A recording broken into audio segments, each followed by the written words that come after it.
here to tell you about some of the things that have been happening here in Washington. And one of the things that hasn't been happening is I have not gotten a haircut. I've been like a month overdue.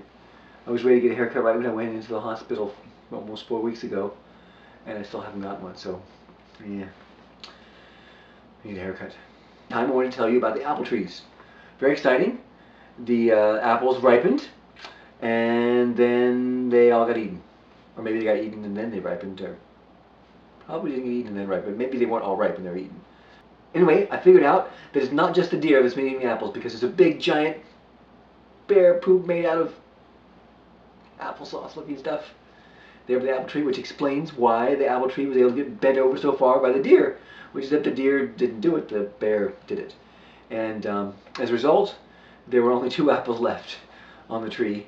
One was the one we had in our jar, and one was kind of wedged into a crack in between the branches. It was nice and red and ripe, and I guess it was just in a spot that the bear and the deer couldn't quite get to.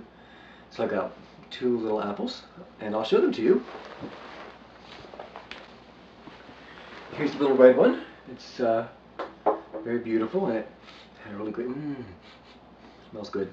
It smelled better when I first picked it. It was warm, but I'd just been keeping it in the fridge somewhere to stay crisp. So I figured out what to do with it. Took some pictures of it lying in the grass, which I'll show you right now. You can see how beautiful it is lying there in the grass. I picked it off the tree and laid it down in the grass and took these pictures so I could, I couldn't hold it in my hand while I took the picture.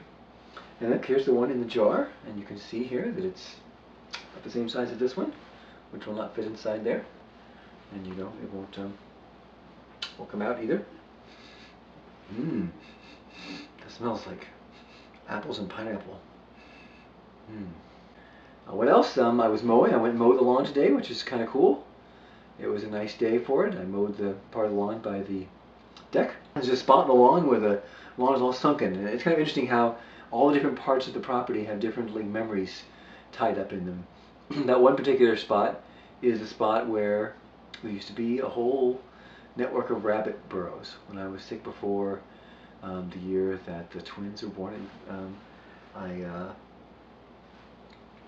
didn't mow the lawn for a whole year, and rabbits moved into the tall grass. You can see them hopping around out there, and they dug burrows. And eventually I had to mow the lawn again, and they didn't like to live there anymore when the burrow was all exposed to the entrances were open. So they left, and then over time, all that dirt they'd excavated kind of sunk, had left a hole and it sunk down in there.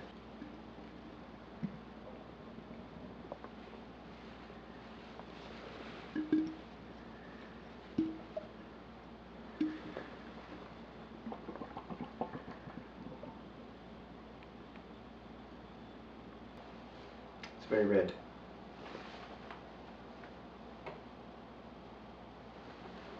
Ta-da!